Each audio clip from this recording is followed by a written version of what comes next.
The words came like ice water through my veins as I stood beside my parents' twin caskets, black silk dress clinging to my trembling frame. My husband Marcus leaned close, his breath hot against my ear, and whispered 6 words that shattered what remained of my world. Sign the papers or lose everything. The funeral home fell away. The mourners, the flowers, the suffocating scent of lilies. Everything collapsed into those 6 words, spoken while my parents lay cold in mahogany boxes just 3 feet away. I felt my knees buckle, but Marcus gripped my elbow, steadying me with the same hands that had just delivered my destruction. My parents had built Hartwell Industries from nothing. 50 years of blood, sweat, and sacrifice had grown it into a $150 million empire. And now, as dirt hadn't even settled on their graves, my husband of 8 years was making his move. The receiving line continued past us in a blur of sympathetic faces and hollow condolences. I smiled, I nodded. I accepted hugs from people whose names I couldn't remember through the haze of betrayal burning in my chest. But Marcus's words echoed with every handshake, every kiss on my cheek. Sign the papers or lose everything. I had loved this man. Trusted him with my heart, my body, my family's legacy. He'd been the charming MBA who swept into our company 5 years ago, impressing my father with his sharp mind and winning my mother over with his easy smile. We'd married in the garden behind the family estate, surrounded by white roses and dreams of a future I thought we'd build together. How naive I'd been. The funeral director approached with practiced sympathy, indicating it was time for the final viewing. I walked forward on unsteady legs, Marcus's hand possessive on my back. My parents looked peaceful, finally free from the cancer that had ravaged them both within months of each other. Mom's hands were folded over the pearl necklace I'd chosen. Dad wore his favorite navy suit, the one he'd worn to every board meeting for the past decade. They looked so small in death, so fragile, nothing like the titans who had commanded boardrooms and built an empire with their bare hands. "They'd want you to be smart about this, Sarah," Marcus murmured beside me, his voice carrying that false gentleness I now recognize as manipulation. "The company needs stable leadership. The board trusts me. They've seen my work these past years." My jaw clenched. The board, of course. Marcus had been cultivating them, hadn't he? Playing the devoted son-in-law while positioning himself as the natural successor. I'd been too blinded by grief to see it happening, too focused on caring for my dying parents to notice the snake coiling around our family tree. "We'll discuss this later," I whispered back, my voice barely audible over the organ music. "Will we?" His grip tightened on my waist. "Because the lawyers are waiting outside, Sarah. The papers are ready. All you need to do is sign, and this transitions smoothly. Fight me and things get messy, expensive, public." A threat? At my parents' funeral, he was threatening me. I looked down at my mother's still face, remembering her final words to me just 3 days ago. She'd gripped my hand with surprising strength for someone so close to death, her eyes fierce despite the morphine. "Don't let anyone take what we built, baby girl. Promise me."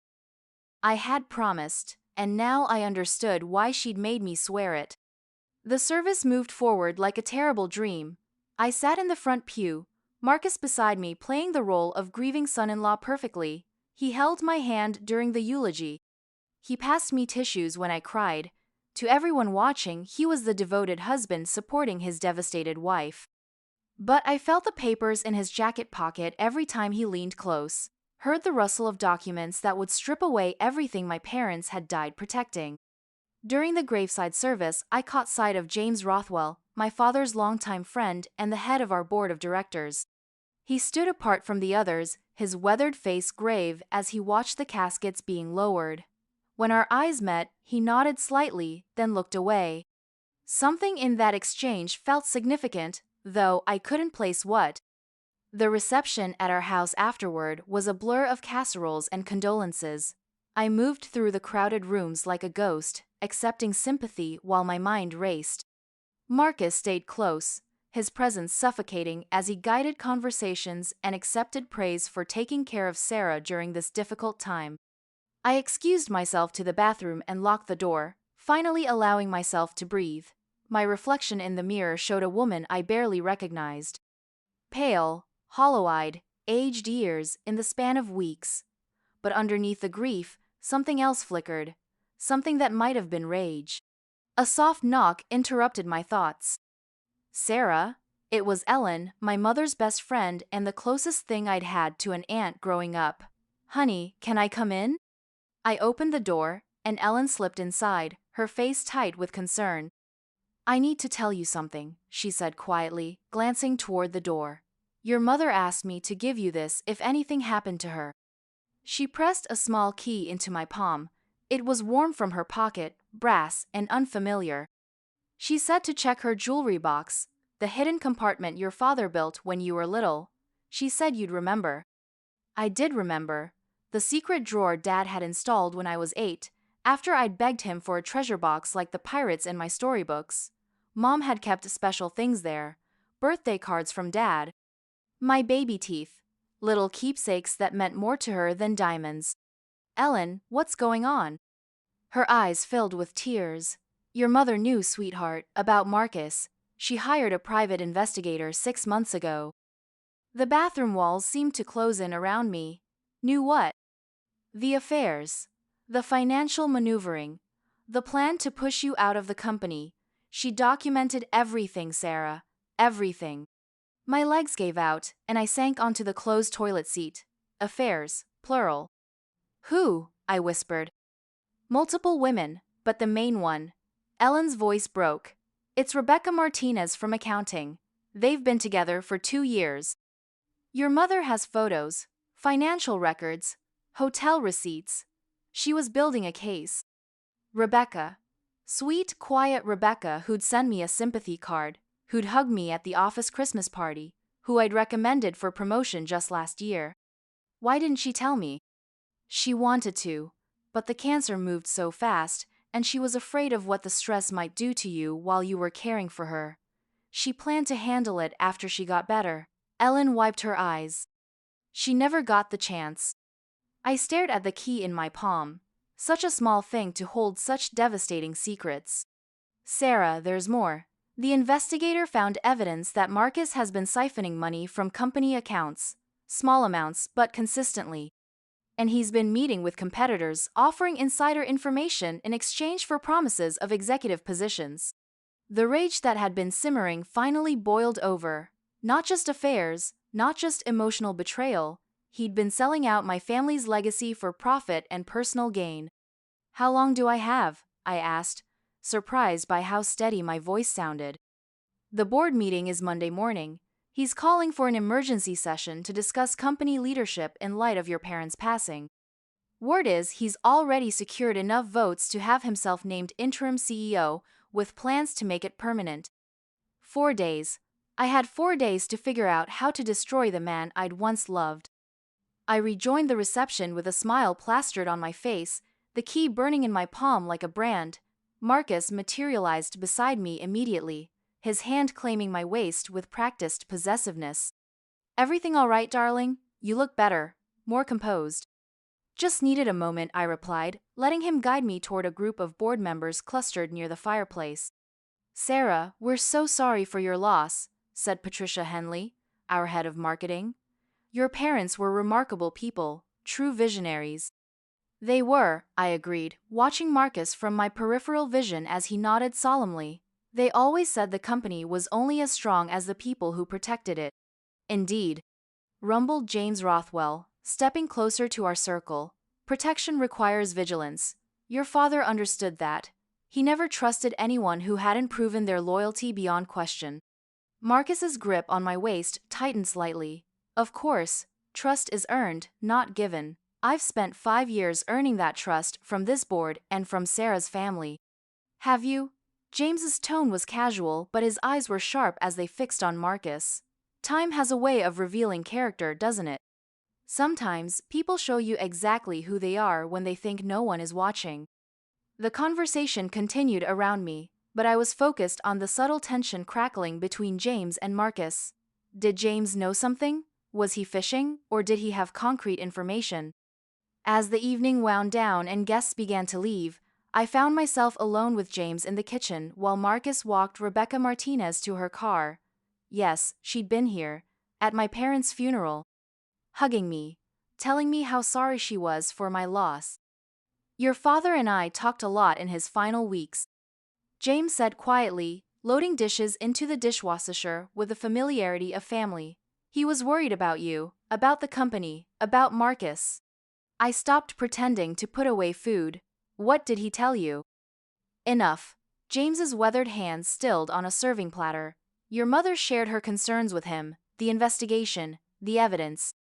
They were planning to handle things after they got better, but there wasn't time. No, there wasn't. He turned to face me fully. Sarah, that board meeting Monday isn't just about appointing interim leadership. Marcus has been building support for a complete restructuring. He wants you out entirely. My blood turned to ice. Can he do that? Legally, it's complicated. You inherited your parents' shares, which gives you significant voting power. But if the board votes no confidence in your ability to lead, especially while you're grieving, they could force a buyout, at a fraction of what the company's worth. Clever. Cruel, but clever. Use my grief against me. Paint me as emotionally unstable, unfit to lead. Force me to sell my inheritance for pennies on the dollar while he took control of everything my parents built. Unless, I asked, because James's tone suggested there was another option. Unless you fight back, but Sarah, if you're going to do this, you need to be prepared for war. Marcus won't go quietly. He'll use every weapon at his disposal. Including our marriage? Especially that. He'll paint himself as the concerned husband trying to protect his unstable wife. He'll make you the villain if he can. I looked out the kitchen window to see Marcus and Rebecca standing beside her car, talking in low voices. As I watched, his hand brushed her arm in a gesture too intimate for casual colleagues. At my parents' funeral, he was flirting with his mistress at my parents' funeral. I need to see what my mother left me, I said, turning back to James. Tonight, after he goes to sleep. I'll help however I can. Your parents were like family to me, Sarah. I won't let him destroy what they built. Marcus returned to the house as the last guests were leaving, full of solicitous concern and gentle suggestions about rest. I played the exhausted widow perfectly, leaning on him as we cleaned up, accepting his offers to handle the details I was too emotional to manage. But inside, I was calculating, planning, preparing for the war James had warned me about. We went to bed early, Marcus holding me as I pretended to cry myself to sleep. When his breathing deepened and his grip relaxed, I slipped out from under his arm and padded silently to my parents' bedroom. Mom's jewelry box sat on her vanity exactly where it had always been, a beautiful mahogany piece Dad had commissioned for their 20th anniversary. I'd played with it as a child, fascinated by the tiny drawers and hidden compartments. The key Ellen had given me fit perfectly into a lock I'd never noticed before, concealed in the carved roses along the base. The hidden drawer slid open with a whisper, revealing a thick manila envelope and a note in my mother's careful handwriting. My darling Sarah, if you're reading this, then the worst has happened, and I'm no longer here to protect you. But I won't leave you defenseless. Inside this envelope is everything you need to know about Marcus and his betrayal of our family. Use it wisely. Use it ruthlessly. Don't let him take what we built. I love you, Mom. My hands trembled as I opened the envelope. Inside were photographs, bank records, hotel receipts, phone logs, and a detailed report from the private investigator. The evidence was devastating and comprehensive. Marcus had been stealing from the company for 3 years, skimming small amounts that added up to nearly $500,000. The money had gone to support his lifestyle with Rebecca, including the downtown apartment he'd rented for their assignations. But the financial theft was nothing compared to the corporate espionage. He'd been feeding information to 3 of our competitors, selling them our client lists, our pricing strategies, our expansion plans. In exchange, they'd promised him executive positions once he gained control of Hartwell Industries and could orchestrate a merger. The photographs made me physically sick, Marcus and Rebecca in compromising positions, but also Marcus with 2 other women I didn't recognize. The dates spanned our entire marriage. This wasn't a recent betrayal born of opportunity. This had been calculated destruction from the very beginning. At the bottom of the envelope was a USB drive and another note from my mother. All the digital evidence is here: bank transactions, emails, recorded phone calls. Diana Chen at Morrison Associates has copies of everything and instructions to act if anything happens to us. She's expecting your call. Diana Chen. I remembered her. Mom's lawyer, a shark in designer suits who'd handled some of our more delicate corporate matters. I sat on my parents' bed, surrounded by the evidence of my husband's betrayal, and felt something cold and sharp crystallize in my chest. Not just anger anymore, purpose. Marcus had whispered those 6 words at my parents' funeral, thinking he held all the power. He'd underestimated the woman who'd raised me. Mom had spent her final months building the weapons I'd need to destroy him, and I was going to use every single one. I spent the rest of the weekend playing my part. The grieving widow, overwhelmed by decisions, grateful for Marcus's guidance. I let him talk about the board meeting, nodding as he explained why it would be better for me to step back from company operations while I processed my loss. It's temporary, he assured me Sunday night, his arm around my shoulders as we sat on the couch. Just until you're ready. The board understands that leadership during crisis requires someone who can be objective. I smiled weakly and leaned into him, fighting every instinct that screamed at me to pull away. I just want to do what's right for the company, what my parents would have wanted. Exactly. He pressed a kiss to my temple, and I felt his satisfaction in the gesture. He thought he'd won. They'd be proud of how you're handling this. Monday morning came gray and cold. I dressed carefully in my sharpest black suit, the one Mom had bought me for my first board presentation 5 years ago. I applied my makeup with precision, armor for the battle ahead. Marcus left early, claiming he needed to prepare for the meeting. I waited until his car disappeared down our driveway, then made my first call. Diana Chen speaking.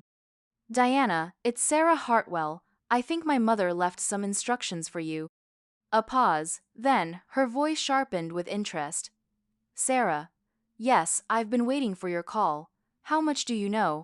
Everything. I found the envelope. Good. Then you know we have him dead to rights: corporate espionage, embezzlement, breach of fiduciary duty. He's going to prison, Sarah. The question is whether you want to handle this quietly or make it a public execution. I thought of Rebecca Martinez crying at my parents' funeral, of Marcus whispering threats over their caskets, of 8 years of marriage built on lies and calculation. Public execution. I was hoping you'd say that. I've already filed the preliminary paperwork. All I need is your signature and authorization to proceed. Can you be here in an hour? I'll be there in 30 minutes. The law offices of Morrison Associates occupied the top 3 floors of one of the city's most prestigious buildings. Diana met me in the lobby herself, a petite Asian woman whose expensive suit couldn't hide the predator underneath.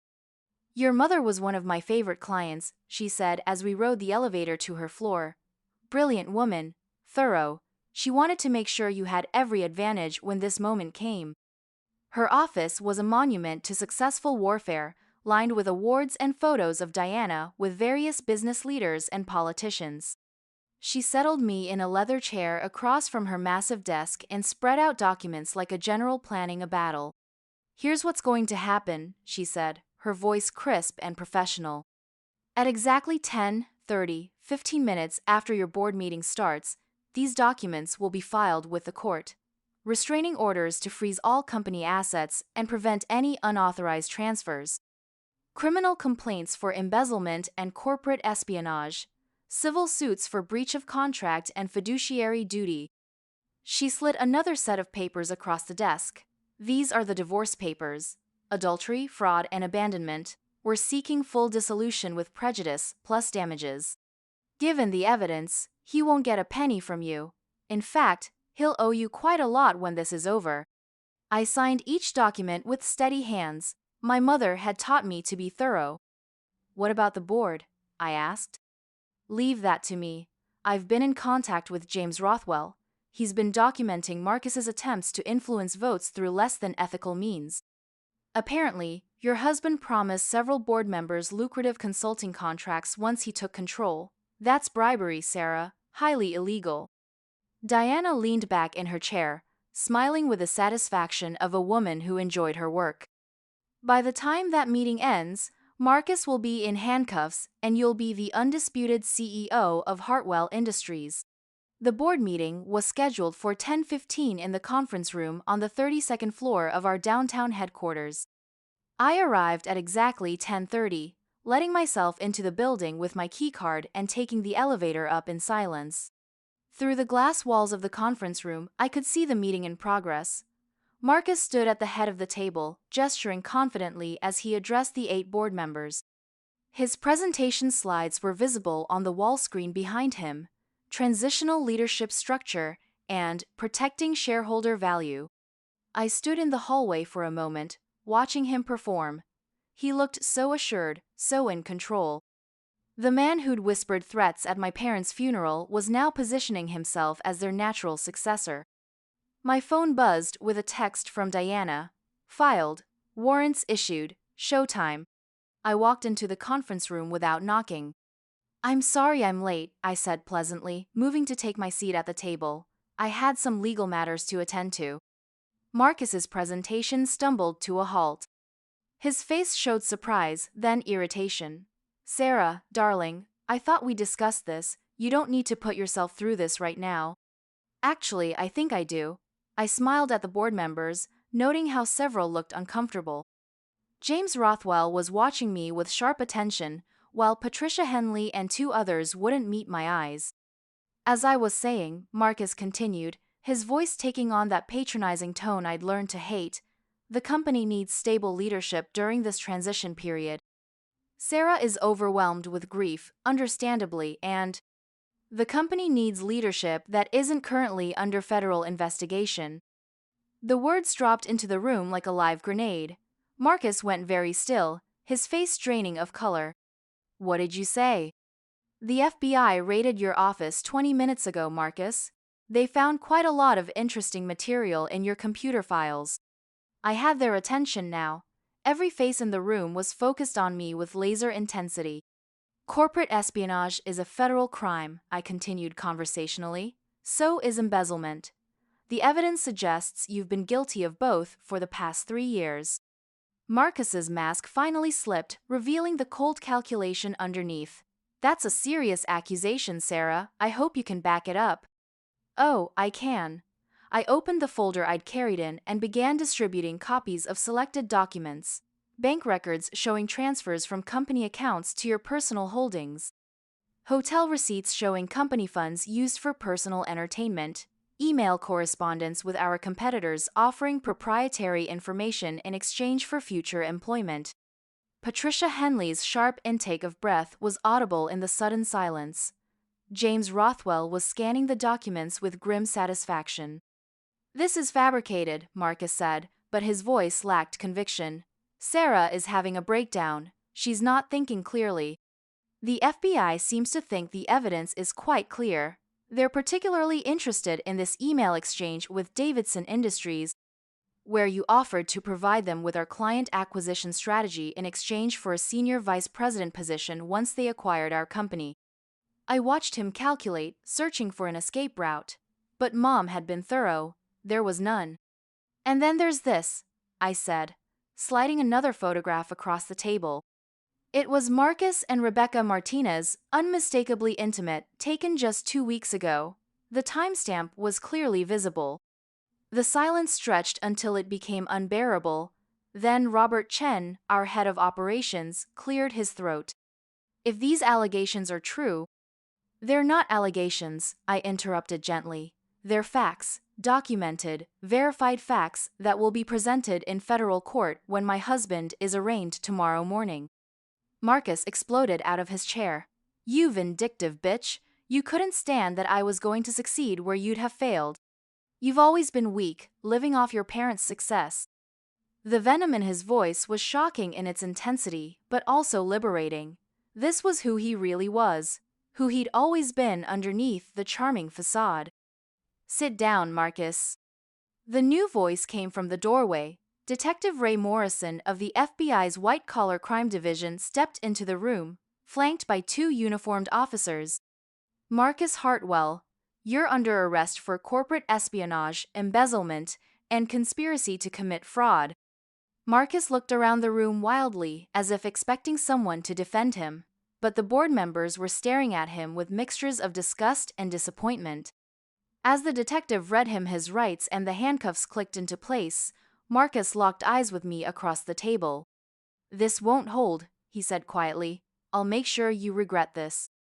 "No," I replied, my voice steady as granite. "You won't." They led him away, and the conference room fell into stunned silence. Through the glass walls, I could see employees gathering in the hallway, drawn by the commotion. Word would spread quickly through the building. James Rothwell was the first to speak. "Sarah, I think I speak for the entire board when I say we owe you an apology. We should have seen what was happening."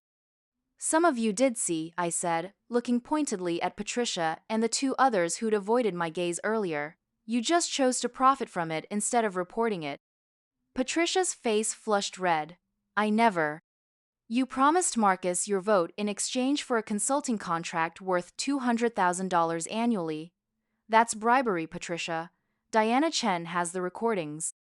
One by one, I systematically dismantled the coalition Marcus had built through corruption and intimidation. By noon, 3 board members had resigned and the others had voted unanimously to name me permanent CEO of Hartwell Industries. That evening, I sat in my parents' home office, surrounded by the financial reports and strategic plans they'd been working on before their deaths. The house felt different now, somehow lighter. As if a poisonous presence had been cleansed from the air. My phone rang. Diana Chen's number. "Rebecca Martinez has agreed to cooperate fully with the investigation in exchange for immunity," she reported. "Apparently, Marcus promised to divorce you and marry her once he gained control of the company." She kept detailed records of their relationship. "Even the affair was calculated," I said, not surprised anymore by the depths of his deception. "It gets worse. The other women were employees at competing firms. He was using them to gather intelligence while maintaining the relationship with Rebecca as his domestic cover story. Every relationship in his life was transactional." After Diana hung up, I poured myself a glass of my father's favorite whiskey and walked out to the garden where Marcus and I had been married 8 years ago. The rose bushes my mother had planted were dormant now, waiting for spring to bloom again. I thought about the woman I'd been when I'd spoken my vows in this space. Young, in love, trusting. I'd believed in happily ever after, in partnership, in the future we'd build together. That woman was gone, burned away by betrayal and grief. But what had risen from her ashes was stronger, tempered by fire and loss, armored by knowledge and determination. My phone buzzed with a text message from an unknown number. "You think you've won, but this isn't over. I'll destroy everything you love." Marcus, messaging from jail. Even facing federal charges and complete professional ruin, he was still trying to intimidate me. I deleted the message without responding. Some people never learned when they'd been beaten. The next 6 months passed in a blur of legal proceedings and corporate restructuring. Marcus was convicted on all charges and sentenced to 15 years in federal prison. The civil suit Diana filed resulted in a judgment requiring him to pay back everything he'd stolen, plus damages. I kept the house but had it completely redecorated. I wanted no trace of him in the space where I was rebuilding my life. Rebecca Martinez quietly resigned and left the state. The other women involved in Marcus's schemes had been pawns as much as I had, used for information and discarded when they were no longer useful. Under my leadership, Hartwell Industries not only survived the scandal but thrived. The transparency I brought to our operations and the house cleaning that removed Marcus's corrupt influences actually strengthened our relationships with clients and partners. A year after that terrible day at my parents' funeral, I stood in the same cemetery on the anniversary of their deaths, but this time I wasn't alone. James Rothwell was with me, along with Ellen and several longtime family friends who'd helped me navigate the darkest period of my life. "They'd be proud of how you handled everything," Ellen said, placing flowers on Mom's grave. "I hope so." I knelt to touch the headstone, feeling the cool marble under my fingers. "I kept my promise, Mom. No one took what you and Dad built." As we walked back to our cars, James fell into step beside me. Any regrets? He asked quietly. I considered the question seriously. Did I regret the marriage that had been built on lies? The years I'd lost believing in someone who'd never been real? The innocence I'd sacrificed on the altar of necessary justice? No, I said finally. I regret that my parents died believing they were leaving me vulnerable. But everything else? Marcus made his choices long before I made mine. I just made sure there were consequences. 6 months later, I remarried, not from loneliness or desperation, but from strength and choice. Thomas was an architect I'd met during the renovation of our corporate headquarters, a quiet man with gentle hands and honest eyes who understood that some kinds of trust had to be earned slowly, carefully, with infinite patience. We had a small ceremony in my parents' garden, surrounded by the same roses that had witnessed my first wedding. But these vows were different. These promises were made by a woman who understood the true weight of words like trust and fidelity and partnership. As Thomas slipped the ring onto my finger, I thought briefly of Marcus, serving his sentence in federal prison, and wondered if he'd ever understood what he'd lost. Not the money or the company, but the chance for something real with someone who'd loved him completely. Then I pushed the thought away. Some people weren't capable of recognizing good things when they had them. That was their tragedy, not mine. The reception was joyful but intimate, filled with people who'd proven their loyalty when it mattered most. As the evening wound down and the last guest departed, Thomas and I sat on the porch swing my father had installed when I was 10. Any second thoughts? He asked, echoing James's question from a year before. I leaned against his shoulder, solid and warm and real in all the ways that mattered. Not a single one, I said, and meant it completely. Above us, stars came out one by one in the clear night sky, and somewhere in the house my phone was buzzing with congratulatory messages I'd answer tomorrow. Tonight belonged to us, to the future we were building on the foundation of trust and honesty my parents had taught me to value. Marcus had whispered 6 words that changed everything at my parents' funeral.